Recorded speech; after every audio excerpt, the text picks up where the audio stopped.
And if one more person says to me, "Oh, the government don't know what they're doing," I swear to God, I am going to put my head through the wall.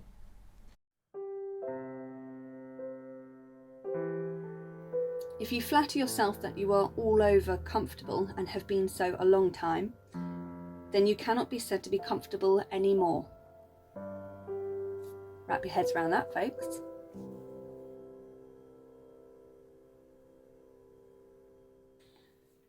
What were the main themes of the book?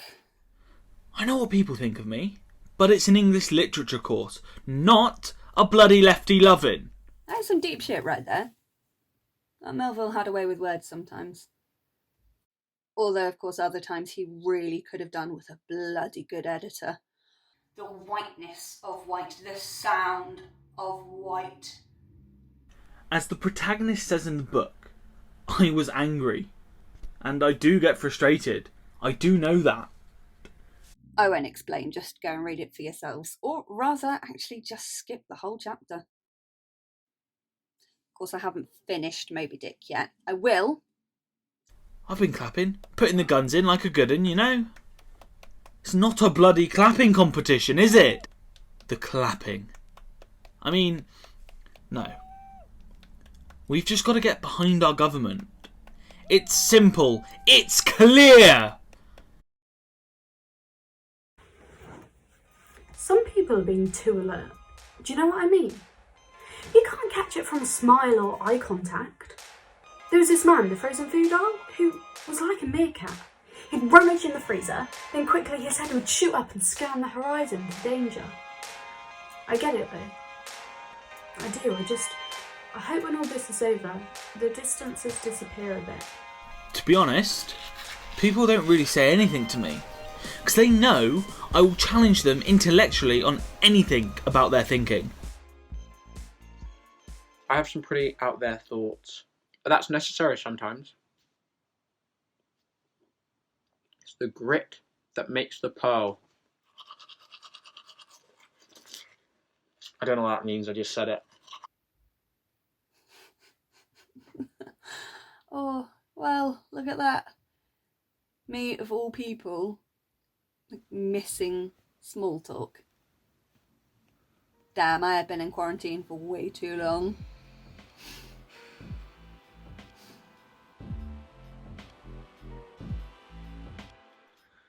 Yeah. I have been getting a little tense in here. Found myself twitching at the windows. There is more to life than the one show. And I hear now we can all be tested. So we're relaxing, easing off, opening up, extending arms at safe distance. Oh, actually, I have taken the plunge and dipped my toe back into communicating with the outside world. It was so good to talk to someone who wasn't on a screen. I called back all those people who were so desperate to know how I was. And funnily enough, they just talked about themselves for hours on end. Met up with Sophie in the park. I was so excited. Didn't really mind. I just did my usual, "Oh really? Oh you don't say," routine while I was half watching Homes Under the Hammer. And making my way through another pack of Jaffas. So the project is over and the country is alert but not quite ready, and I'm okay actually. Obviously, thanks for asking.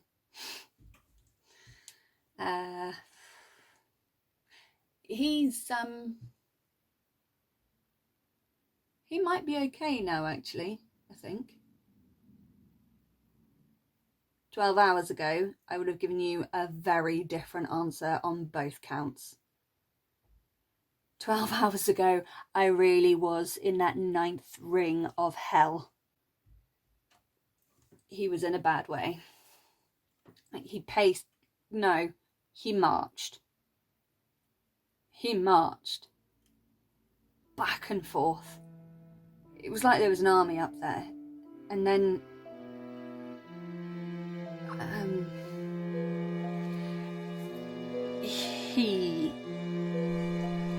He let it out. Like he really let it out.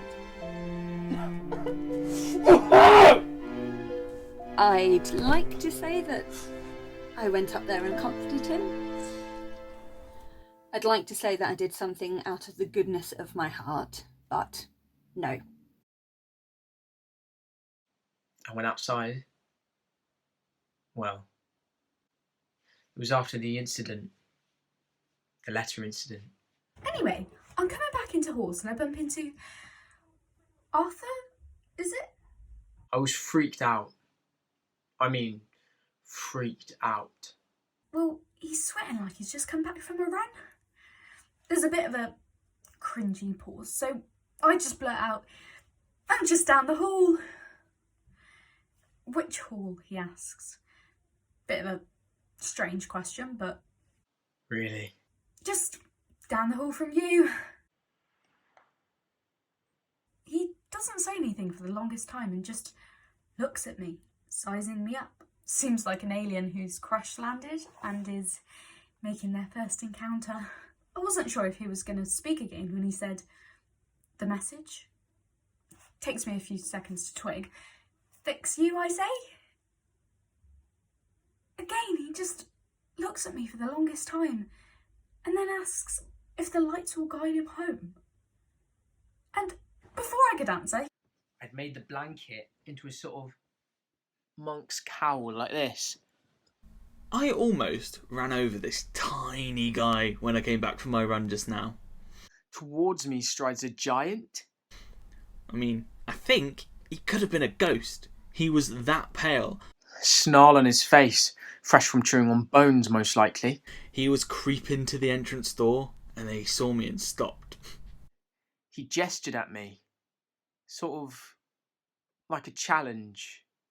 He had this wild look in his eyes. My doom I saw in his eyes. What a state.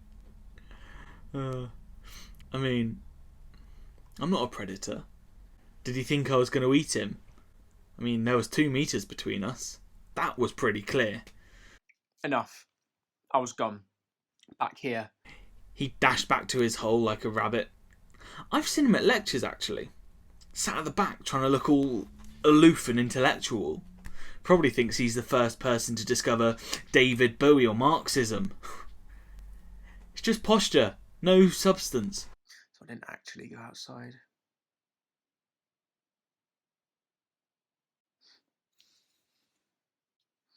Yet.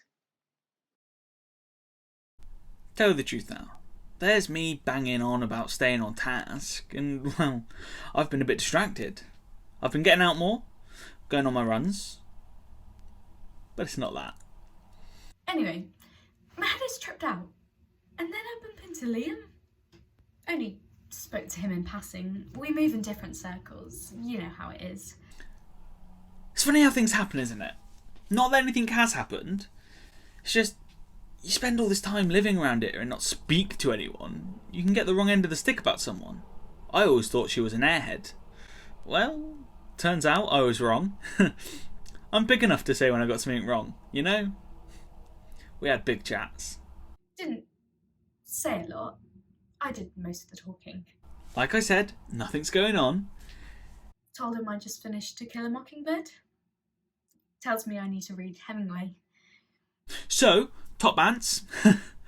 She's genuinely enthusiastic. I like that. Yeah. The song though? Coldplay. Absolutely no way she's going to get me singing that. Not a chance.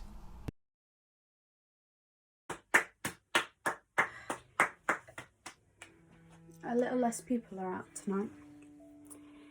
It's to be expected though, isn't it? I'll keep clapping though.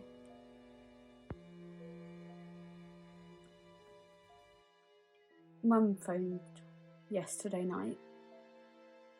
You know everyone in Little Acton, there's a post office, a pub, and that's it really.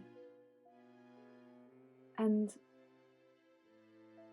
I knew Mrs. Wilson was in the Royal Infirmary with breathing problems. Well, yesterday afternoon she took her last breath. She was 92, so it shouldn't have been such a surprise, but it hit me. It hit me really hard, to be honest. Mum said that she wasn't alone. She was cared for until the very end. So, even if my claps aren't heard, I'll be at that window next Thursday. And the next. And the next. And the next. I will go out. We have to now. Can't stay indoors forever. An endless routine of avoidance. It's not good for people's health. Turns out that whole letter idea was Cassie's idea. Why didn't you tell me?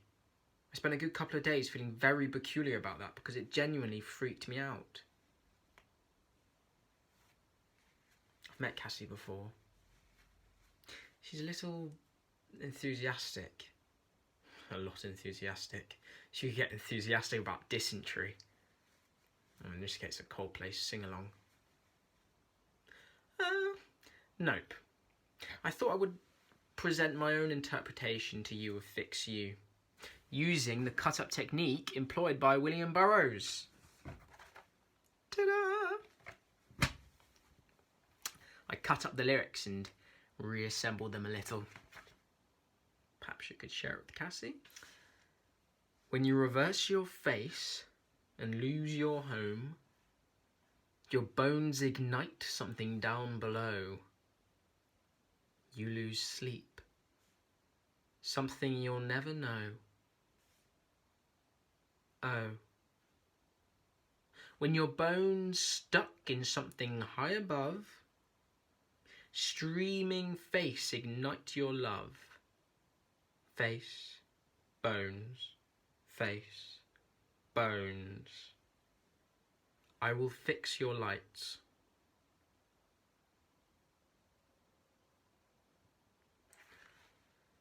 On second thoughts, maybe don't share it with Cassie. It's a bit odd. Listen.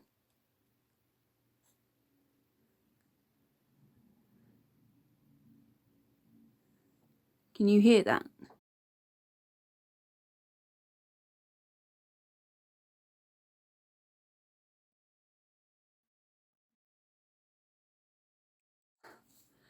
Sound of silence. Little chicken and the egg conundrum for you. Would you know silence without noise? And vice versa? Would silence be quite so satisfying without what came before?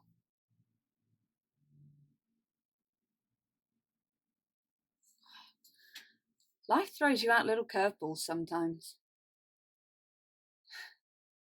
Life can catch you out.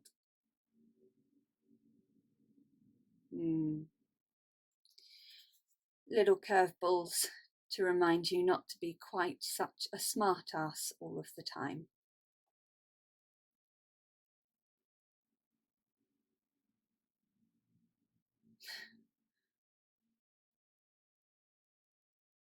Four words I never thought I'd say. Thank you, Chris Martin.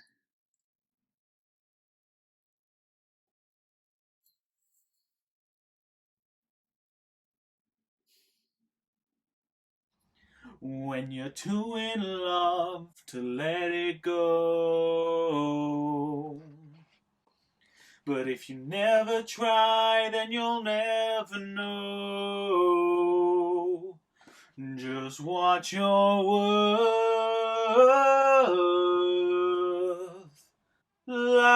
lights will guide you home and ignite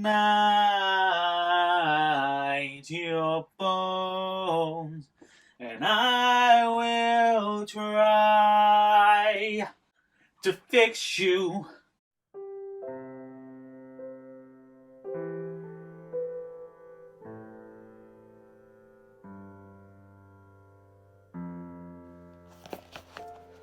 On second thoughts, this may not have been the best book for me during lockdown.